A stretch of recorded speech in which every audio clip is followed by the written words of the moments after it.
finished like 150 times. What a betrayal.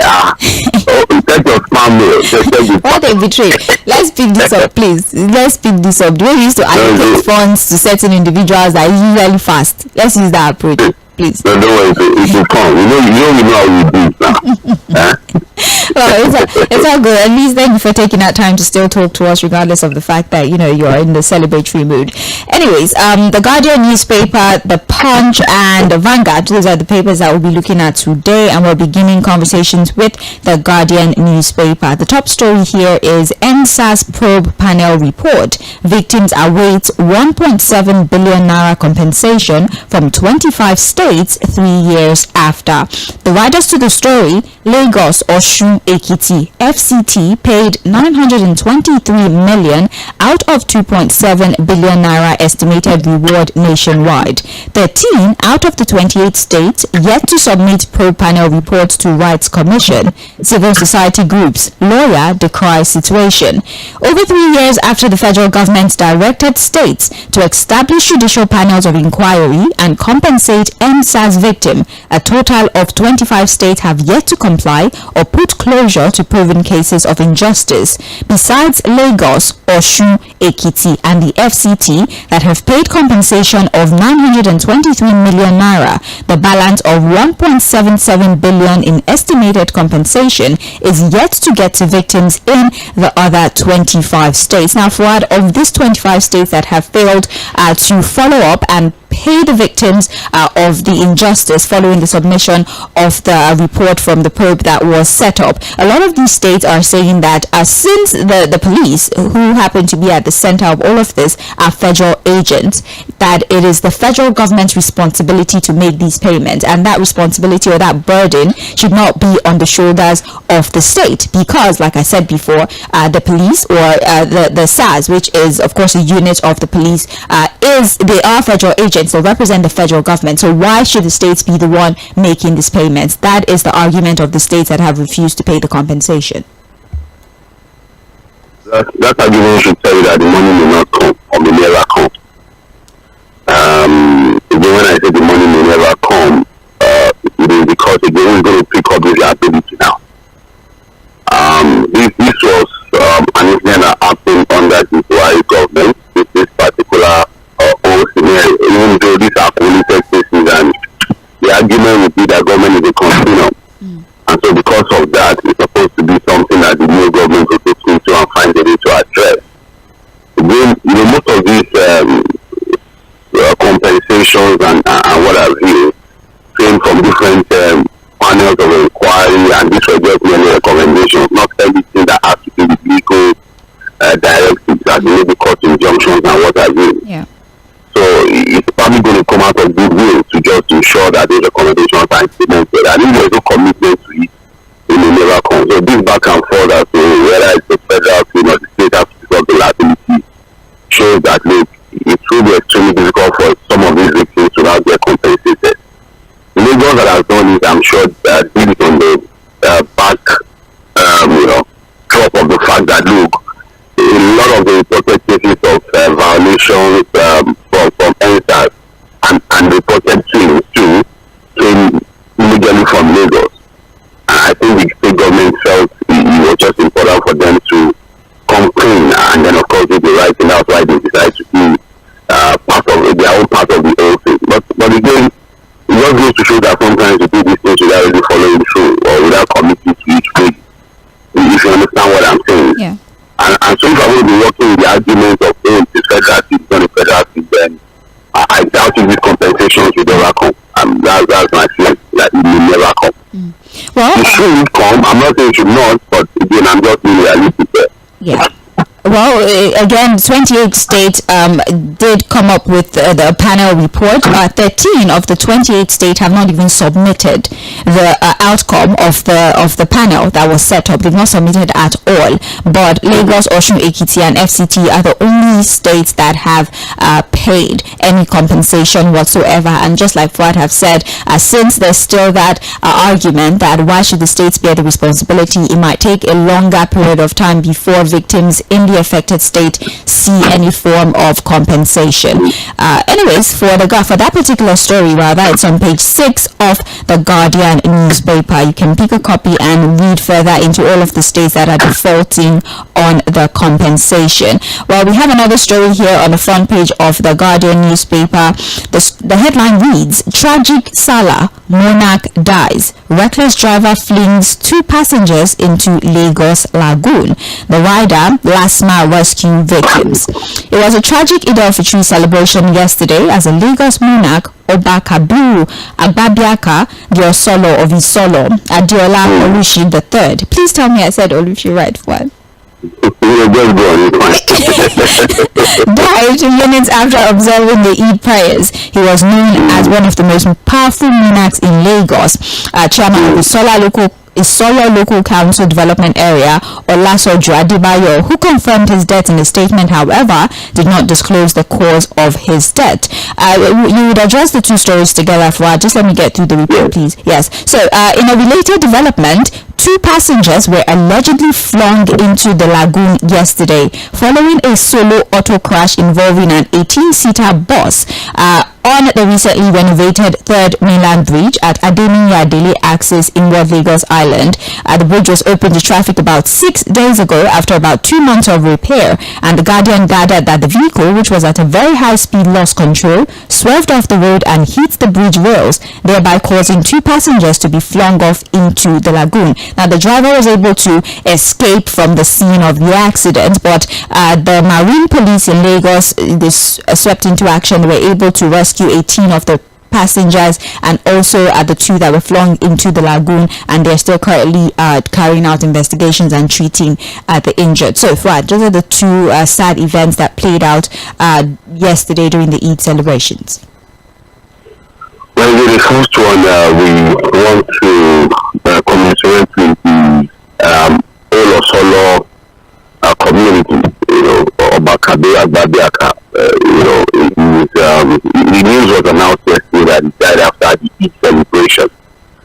And, of course, I'm sure traditional rights would have started immediately to have a successor. He's, like you read out, is one of the very influential robbers in Lagos.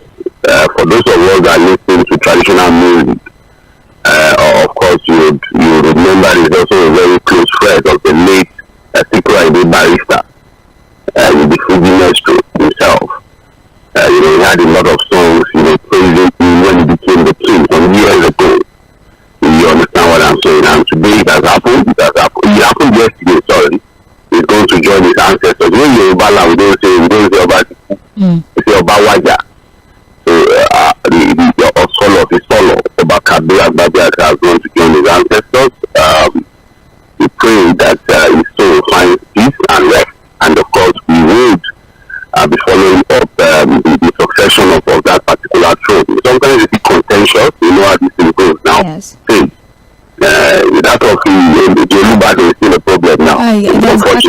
There's a story in the papers about that. We'll get to it. About that one, we'll get to it. So, but again, we wish the whole of Isolo community well on losing. Very, would I like to use the word flamboyant, but he was one of the Obas in Lagos that was always available for people, I must say.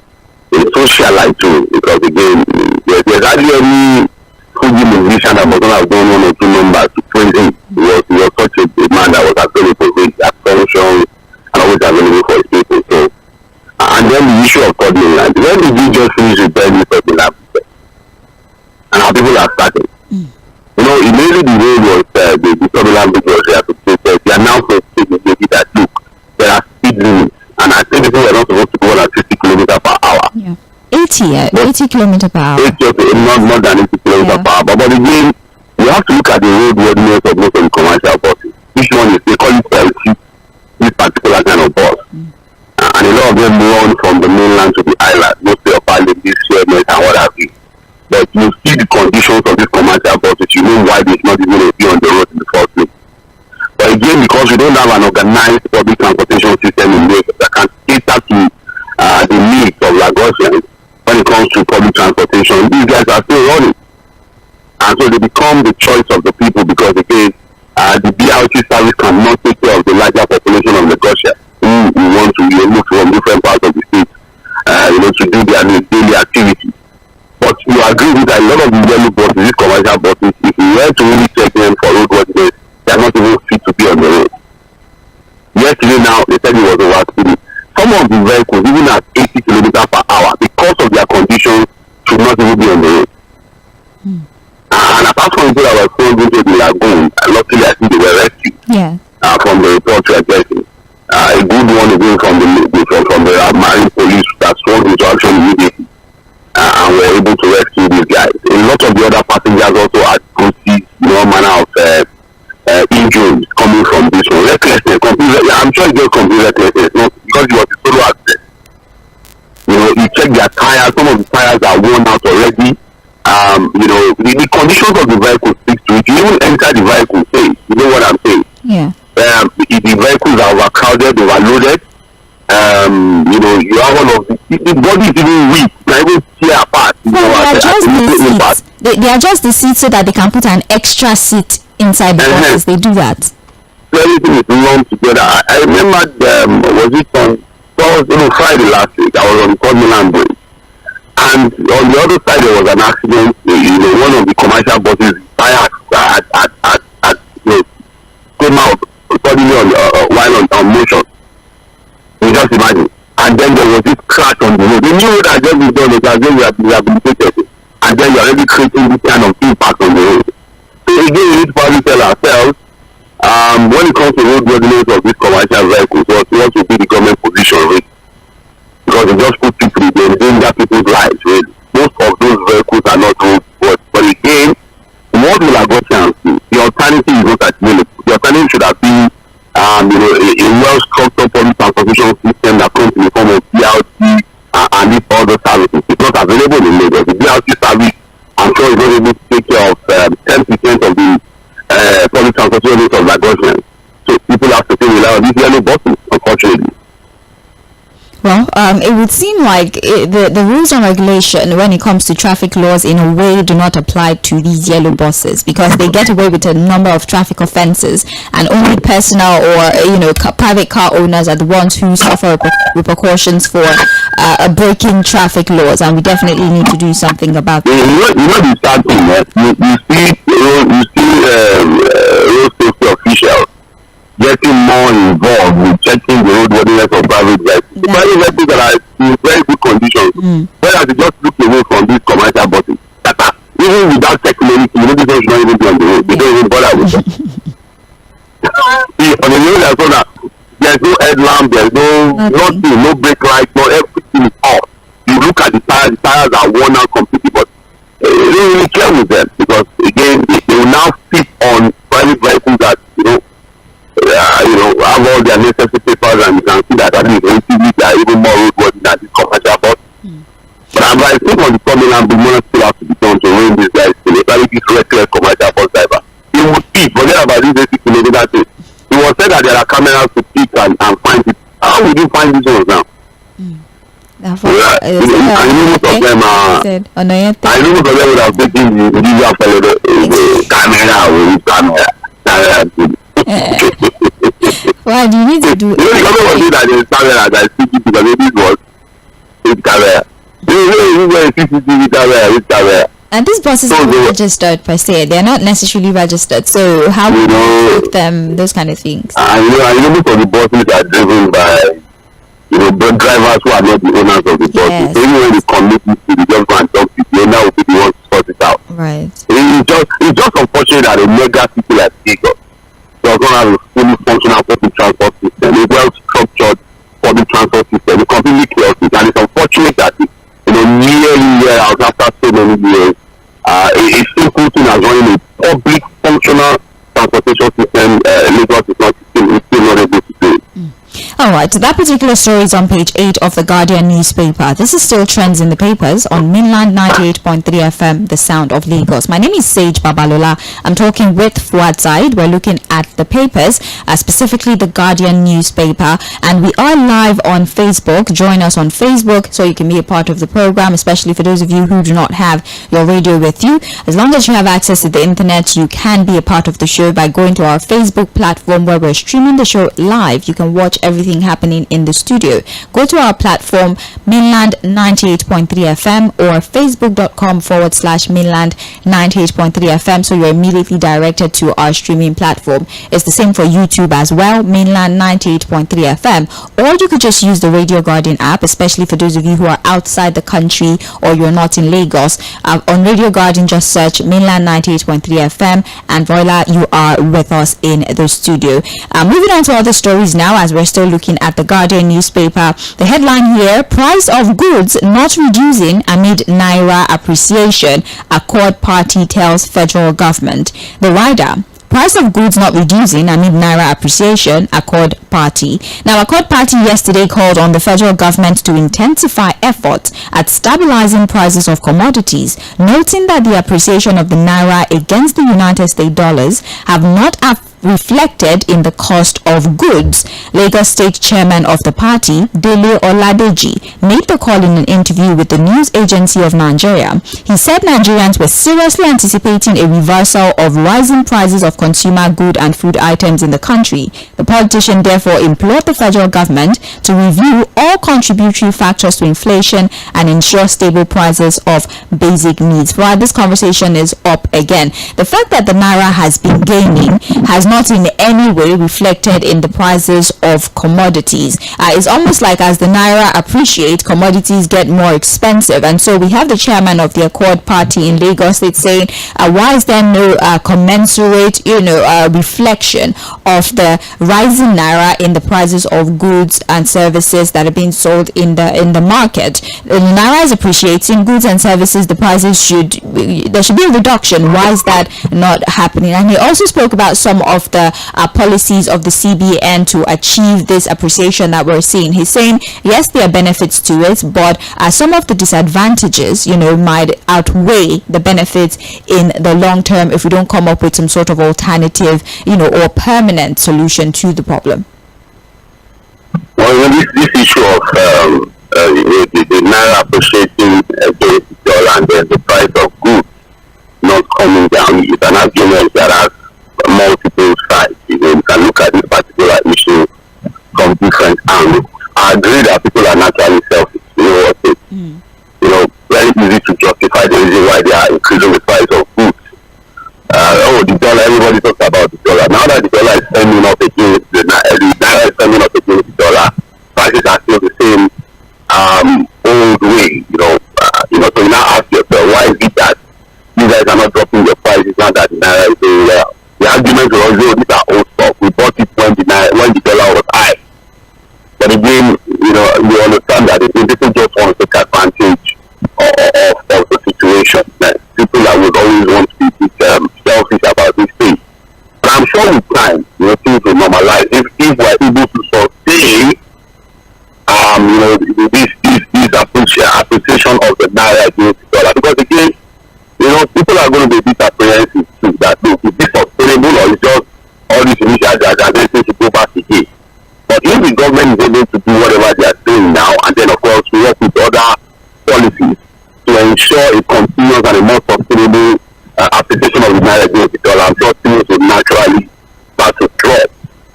There are people who also argue that rising prices of goods is not necessarily a dollar factor alone. You understand that there are other things that contribute to the issue of logistics, storage, and all of those power problems too. What you have to pay for power and all of those kinds of things are also factors that may be accounting for rising prices of goods and all of that. But again, it is what it is. This conversation will continue. I think, my own thinking is that it will take some time for those things to drop.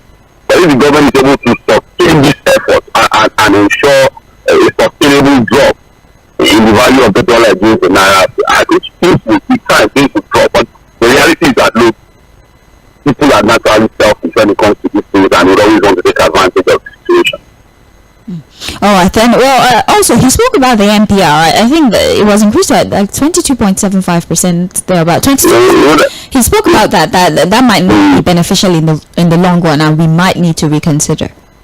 Experts have said several. I don't know what the idea of increasing interest rates to fight inflation.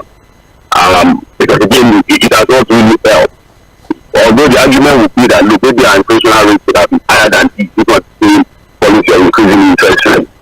Again, experts will tell you that these things would hurt businesses because you rather don't want to loan. Nobody would want to loan at this very high interest rate, and so that would stifle businesses. Asking me to the same inflation we're talking about. And it has really under this Cᴏᴜ, it has been twice now. Yes. You understand? It has been twice that the MPR has increased the interest rates, at different levels. But economists will not agree on the same thing when it comes to fiscal and monetary policy. The same thing you see with lawyers. On a very simple matter that is no more like a simple thing, you have them arguing from different sides. I think when it comes to the economy, too, most times you have economists coming with different perspectives and understanding of the issue. But I think that one thing we can say for a fact is that the inflationary rate in Nigeria is not a reflection of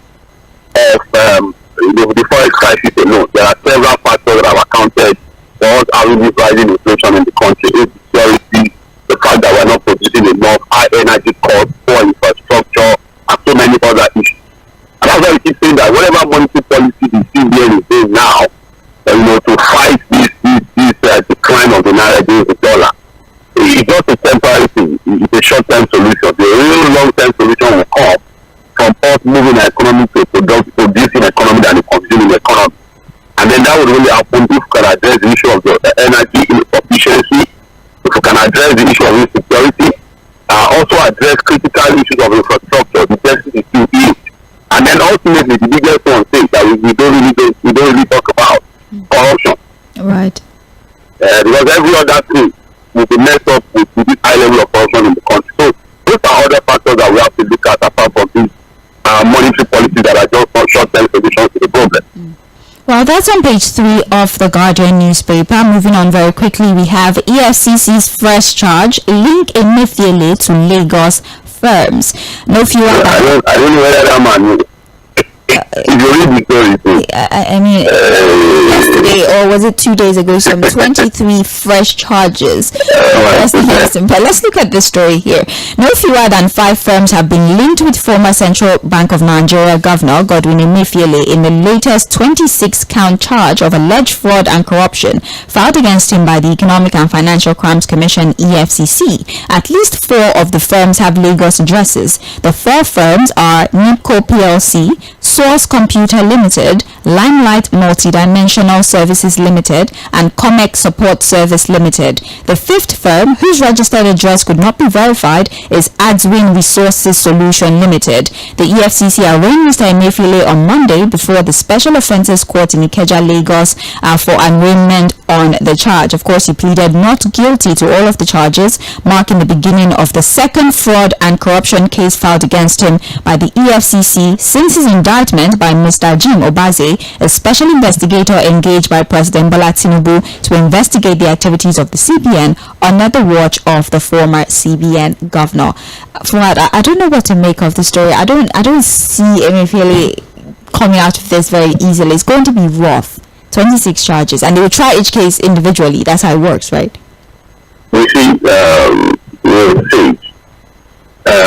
seen senior lawyers who already advised me listening to go into a plea that I've seen a number of senior lawyers who have said that they're just trying to deal, because again, these things are too huge really for you to get out of it easily. Like you said, these are different charges.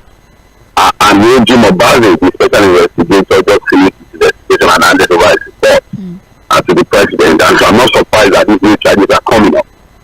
Whether we like it or not, this is a case in court, so we would not really want to dwell too much on it. So that we don't go judicial and all of that. But the reality is that, look, this is a long walk to freedom. It's going to be a very long, rough, and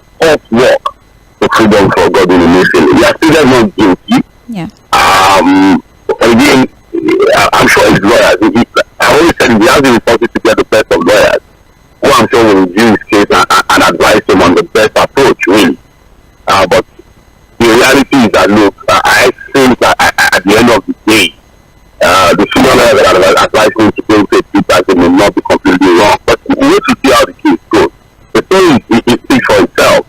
These are huge charges, Of course, a lot of them coming from him, taking advantage of his position as a CBN governor. But I keep saying one thing, how would one person be able to do all of this? Was he running the CBN? If it is true, these are all allegations. But if it is true, say, was he running the place like a private entity? I mean, are there no checks and balances within the system? You need approval for some of these things to happen. Approval. Is it that's what I'm saying, that if you're a CBN government, you can just do anything anyhow, the way you want, nobody says anything, nobody approves anything. Is that what we're saying? That's the way the CBN is run? Yes, we know that, to a great extent there's some level of independence. But there's supposed to be some level of checks. And then was he running the place alone? Or because you can't just be the only one in all of this. But as strange as the issue is, it's a case in court now, so we just have to wait to see how the whole process will go. Indeed. So that's on page 3 of the Guardian newspaper. Moving on to other stories, we refuse to move on. 91 Chibok girls' parents tell Tinubu's wife seek intervention. The rider, mass kidnapping still on 10 years after Chibok abduction. About 1,000 people kidnapped in first 3 months, according to the SPM. Federal government security agencies haven't learned anything from Chibok, says BBOG campaigner. Now, 10 years after enduring raised hopes and dashed promises of seeing their loved ones return, parents of the 91 remaining girls of the 2014 Chibok school abduction in Borno State have written to the wife of the president, Mrs. Oluwemi Tinubu, seeking her intervention. They noted that the authorities have not lived up to promises to secure every girl's return or put a stop to mass kidnappings. Nigeria is, however, still facing a resurgence of mass abductions. The anniversary of the Boko Haram infamous attack comes after 2 large-scale kidnappings, one in the same northeastern state as Chibok, the other in northwestern Kaduna State, where over 130 children were seized from their school in March. Fouad, we're still having conversations about an event that played out in 2014, and parents of the victims, the ones that are yet to be rescued, are saying that 91 of them, that they should not be forgotten. Even if it's 10 years, they were promised that they would rescue their children, and they have not made good of that promise, and they are highlighting the spate of kidnapping that has even followed, this novel kidnapping that happened in 2014. It was very, very sad story, to begin after 10 years talk about the fact that, look, young girls who were in school were kidnapped by terrorists, and 10 years down the line, we have not been able to rescue 91 of them. Just look at the numbers, it's 91, that's close to 100 of them. God knows what has happened to them and what is currently still happening to them. When most of the Chibok girls even returned some few years ago, a lot of them had been married, some of them came back with children. And I think I was watching 1 or 2 of them, especially on TV. Some of them are now on scholarship. And what is said is that even in school, those that have returned, they still have to face some form of stigmatization. That people still bully them, sometimes people don't want to relate to them because of the experience and the fact that they are regarded as Chibok girls. You understand what I'm saying? So if those that have returned are still not, integrating themselves properly into the society, they are still facing some form of isolation and stigmatization, then what do we say of those that are still with these criminals? Because it is as if that is 91, maybe they are still with these criminals, maybe some of them have died, or what have you. 91 is a huge number, and it's unfortunate that this is the report after 10 years. That after Chibok was the Tâptí one, where ᴄᴜᴜ was part of it. Yeah. ᴄᴜᴜ until now has not been rescued. And then several others. Until this recent one that happened in Kaduna State, luckily they were rescued and all of that. And that's the story that, look, the parents are saying that, look, we are still hoping on God and waiting for government to do the people to get our girls back. You can't just forget them. And I understand the sentiments of these parents. One many also yes. Also that if they are confirmed that they are dead, they can move on easily. But every day they'll be hoping that these girls will just walk back into their family. Because up to now they are assumed as kidnapped, they are not assumed as dead. So it's very unfortunate, and one of the part of the story that we must also talk about is the fact that, look, what lessons lessons have we learned? 10 years down the line, have we learned any lessons? What are we doing with security for our schools? What are we doing with the issue of banditry, kidnapping, mass abduction of our school children and people, especially in the northern part of the country? From what we have seen 10 years down the line, I don't think we've learned any lessons. I doubt if we've learned any lessons, and we have to. Well, very, very sad story, really. It's on page 6 of the Guardian newspaper. Please don't forget that we're live on our Facebook platform, Mainland 98.3 FM, or facebook.com/Mainland 98.3 FM. We're streaming the show live. You can be a part of the program. I can see a few people already dropping their messages in real time, addressing the stories as we go along. Not to worry, when we come back for Mainland Focus, which is Open Mic Thursday, I'll be sure to go back to those messages and read every single one of them. Thank you for staying with us. Now, moving on to other stories here, we have this one. Well, it's more or less an editorial for it. It's talking about pilgrims palliative between personal religious right and misplaced state priority. The report is just highlighting how, you know, the government are carrying the responsibility of personal trips like pilgrimage when there are other things to pay attention to. Why should the government fund a personal trip when that money can be directed to something that would be of national benefit? So it's like a news analysis. Do you want to speak on that briefly? Well, we said it several. I think the recent figures we got, in terms of support for pilgrimage in many parts of the country, most of the states in the country, runs into almost hundreds of billions. And I was saying this, I think when the story came up recently, that look, a lot of these things that are putting money into pilgrimage, it's supposed to be a personal thing. And it's I need the one of Islam. It's not even compulsory. Yes, one of the pillars of Islam. But it's clear that if you don't have the means, it's not compulsory. It's not, you don't have to go and kill yourself or borrow to go for pilgrimage. As important as it is as a factor in Islam. But when you now see government committing to funding pilgrimage, it's supposed to be a personal thing. Then you ask yourself, and in most of those things they say, the schools are dilapidated. Healthcare is almost zero. In most of those things.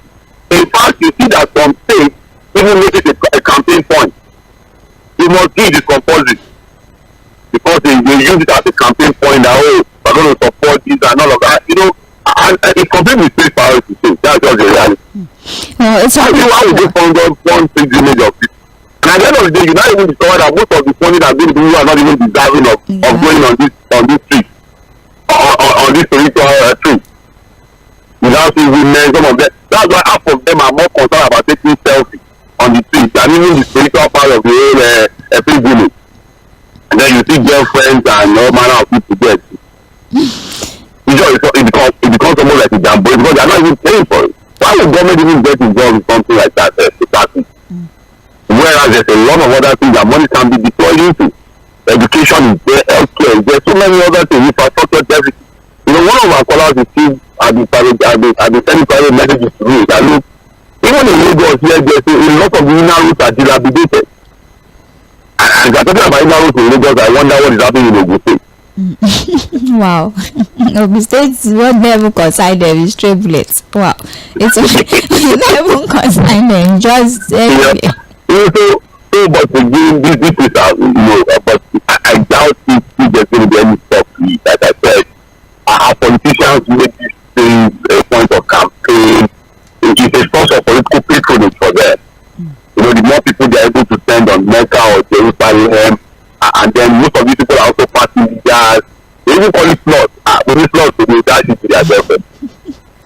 This story is on page 4 of the Guardian newspaper, please. And there's also another story here that highlights the woes of the healthcare sector once again against the backdrop of the forex crisis, the poor infrastructure that is currently depressing healthcare sector earnings. Well, just if what is sad, the foreign exchange, the high interest rates, among other things, even the cost of raw materials. For example, we still had a conversation about a syringe company that was domiciled in Nigeria that had to close up and probably go to another country, which means that importation is going to cause the commodity to be more expensive. All of these things. These people are even paying to be able to bring this thing in. The customs that aggressive revenue drive. Yeah.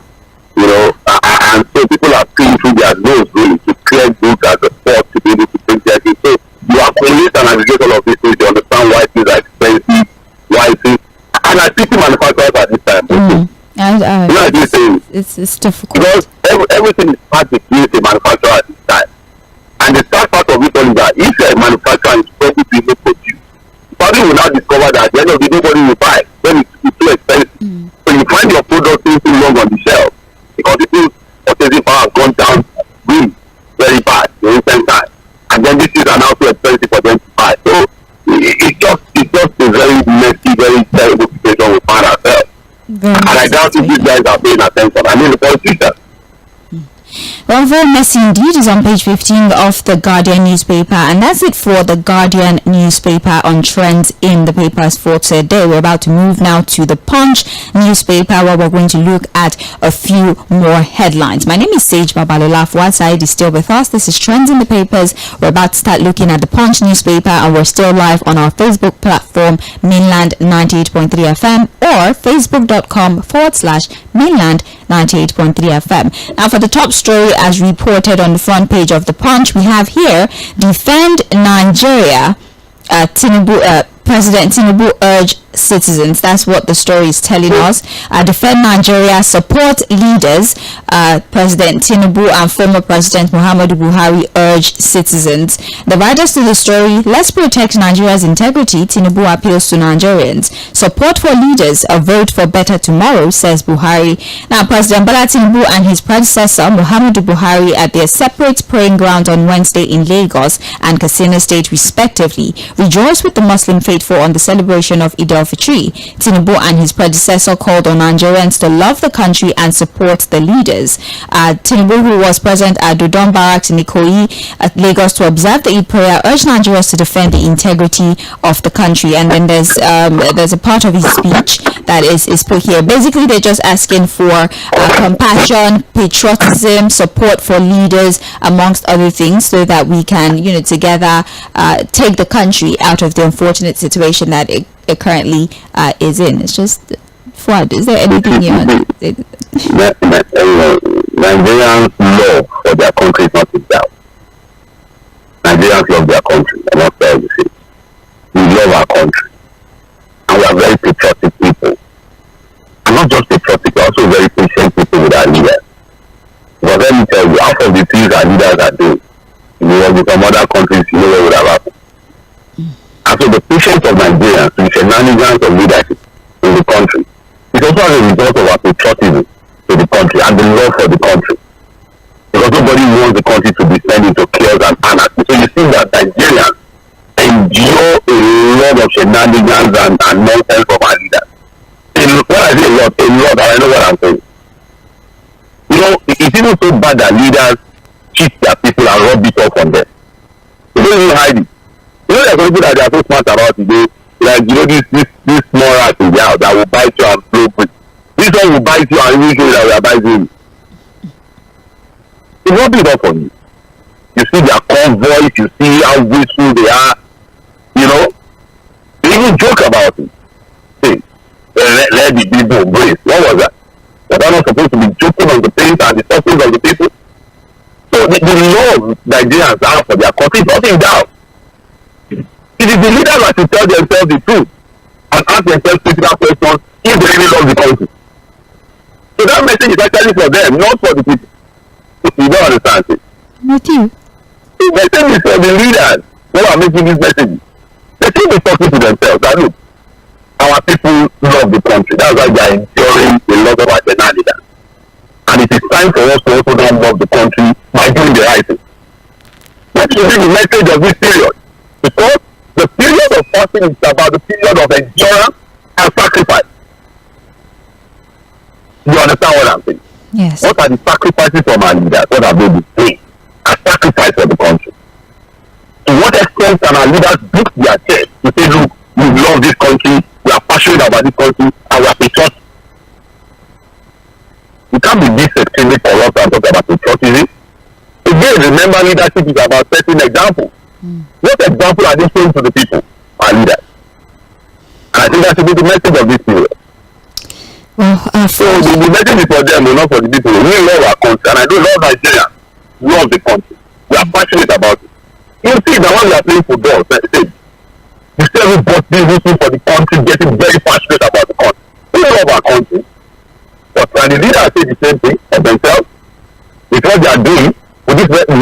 SMEs you see every day, the level of corruption, lack of accountability, bad governance.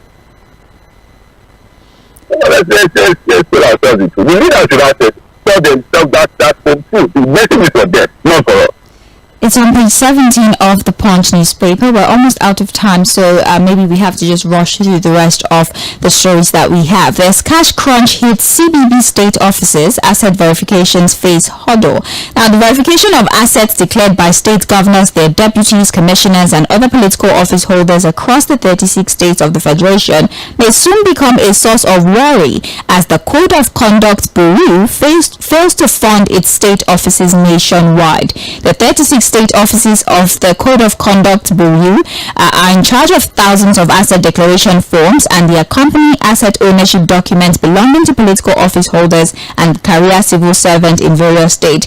Now, according to the Punch newspaper, a representative of the CBB who pled anonymity because they are not allowed to speak to the press did say that the development had nearly grounded the state offices' operations. The official said they lacked the funds to run the state offices and it has affected their ability to do necessary follow-up on the asset declaration forms submitted by the governors and their deputies. Afwad, the Code of Conduct Bureau, the one I suppose we're supposed to conduct code. I'm verified. That's they say they now have money to fund their state, so they cannot even conduct anything as they are like this. And they almost people are just in dumping things there. Just dropping Friday. They are not conducting declaration any assets. It's gone. Or can we say it's delivery?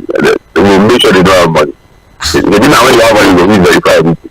So you don't pay salary, you go see shady. You know what?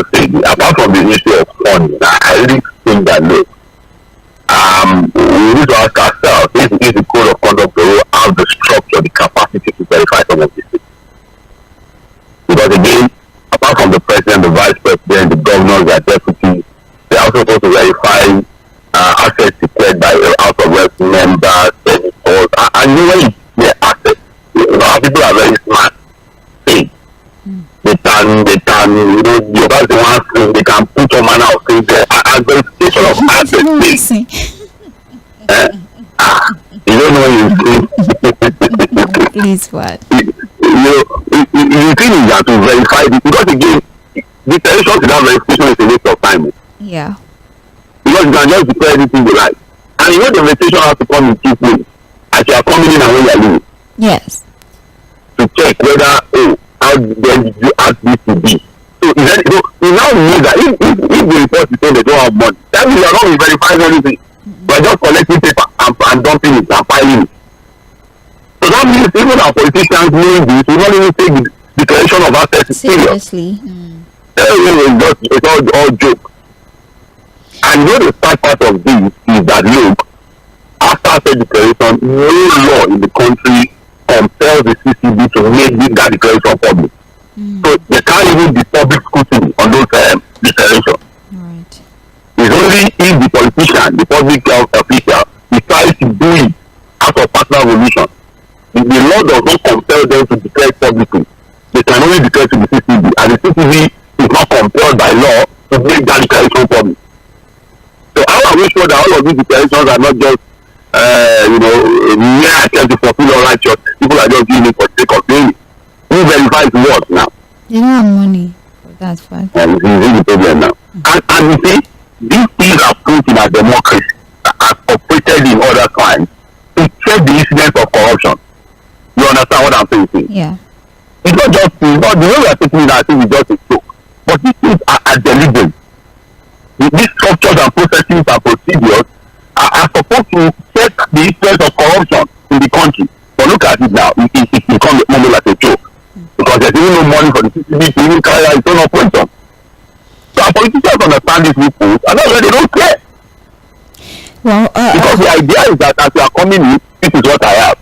And then they are supposed to check, you understand what I'm saying, what you have declared as against what you have earned. Yeah. And then so, if you are coming and say you have 2 houses, and then you became a government, and then you already have like 500 houses, you ask your house. Yeah.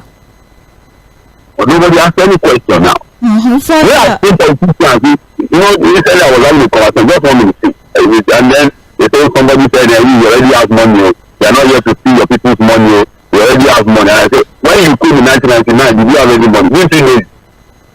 Now you are talking that you have money. You are using your money. You know, they will tell us as if we don't even know what you are saying. That we don't, you already have money, you are not here to steal people's money. But in 1999, what was your net worth before you became a politician and just service in 1999? Fuad, we're going to have to peg that conversation right now. It's on page 2 of the Punch newspaper. The Punch also tells us that tariff hike, federal government plans 1.5 trillion naira saving, 2.5 million meter installation. So the federal government has raised the amount it will save this year following the recent hike in electricity tariff for Band A customers to 1.5 trillion naira. It has also stated that 2.5 million meters will be installed this year in a bid to bridge the metering gap across the country and ensure consumers pay the right amount for electricity. So what? They said they'll save 1.5 trillion.